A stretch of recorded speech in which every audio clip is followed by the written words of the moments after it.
नमस्कार, मैं हूं नंदिता कुडेशिया और आप देख रहे हैं डीएनपी इंडिया। शाहरुख खान के बेटे आर्यन खान पे इस वक्त ड्रग्स मामले में कार्रवाई चल रही है, लेकिन एक अलग ही जिरह है जो कोर्ट के बाहर नारकोटिक्स कंट्रोल ब्यूरो के जोनल डायरेक्टर समीर वानखेड़े को लेकर चल रही है। ये मामला अब राजनीतिक रूप लेने लगा है। अलग अलग विचारधारा के लोगों के बयान से साफ हो रहा है कि इस मामले पर अब राजनीतिक विभाजन हो चुका है। एक तरफ है एनसीबी और केंद्र में सत्तारूढ़ पार्टी बीजेपी, तो दूसरी तरफ है शिवसेना, एनसीपी और कांग्रेस।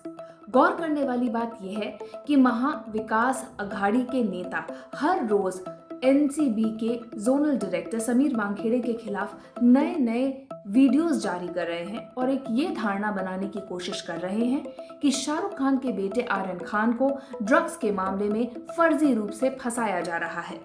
इस मामले में एक ताजा घटनाक्रम ये है कि राज्य के अल्पसंख्यक विकास और सामाजिक न्याय मंत्री नवाब मलिक ने इस मामले में एक एसआईटी के गठन की मांग राज्य सरकार से की है ताकि इसकी जांच कराई जा सके। शिवसेना नेता संजय राउत ने भी इस बात का समर्थन करते हुए राज्य के गृह मंत्री, जो कि एनसीपी से ही बिलोंग करते हैं, उनसे ये मांग की है कि नवाब मलिक की मांग पर ध्यान दिया जाए। अगर राज्य सरकार इस तरह की कोई एसआईटी का गठन करती है तो केंद्रीय जांच ब्यूरो के अधिकारी मुंबई पुलिस की जांच के दायरे में आ जाएंगे। मुंबई क्रूज ड्रग्स केस में महाराष्ट्र के मंत्री नवाब मलिक ने नारकोटिक्स कंट्रोल ब्यूरो की कार्यशैली पर सवाल उठाए हैं।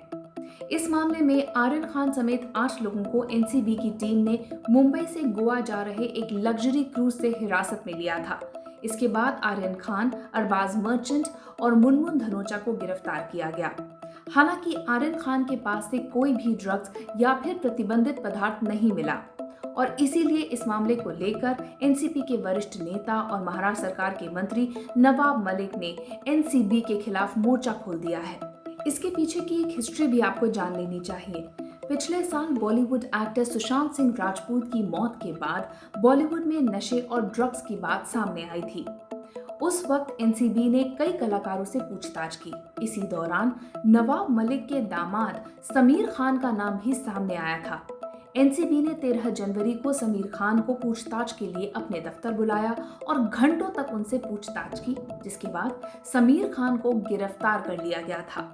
8 महीने बाद बहुत मुश्किल से इस केस में नवाब मलिक के दामाद समीर खान को जमानत मिल पाई थी।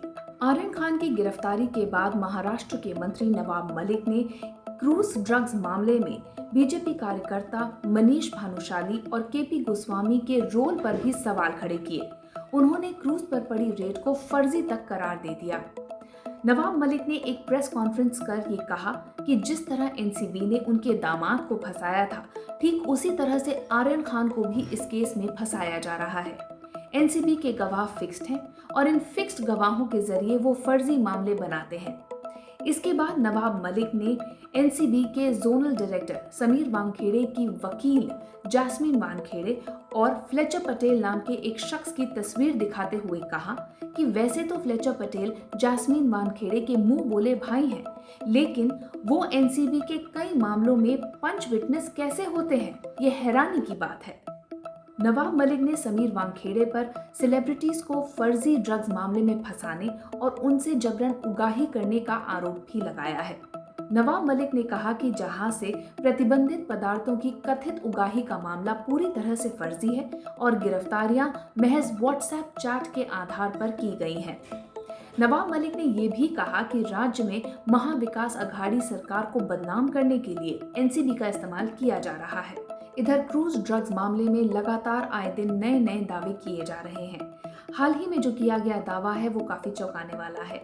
इसके मुताबिक केपी गोस्वामी के कथित तौर पर बॉडीगार्ड रह चुके प्रभाकर सैल ने एक हलफनामे में दावा किया है कि गोस्वामी ने आर्यन खान को छोड़ने के लिए 25 करोड़ रुपए की मांग की थी। इतना ही नहीं, पैसों की ये मांग एनसीबी के जोनल डायरेक्टर समीर वानखेड़े की तरफ से की गई थी। हालांकि एनसीबी ने इन सभी आरोपों से इनकार किया है। प्रभाकर केपी गोस्वामी का पर्सनल बॉडीगार्ड है। केपी गोस्वामी भी इस केस में स्वतंत्र गवाह हैं। फिलहाल वो गायब भी बताए जा रहे हैं।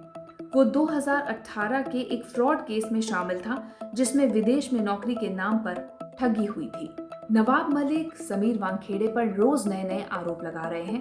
हाल ही में उन्होंने अपनी जाति का फर्जी सर्टिफिकेट बनवाकर सरकारी नौकरी हासिल करने का आरोप लगाया है।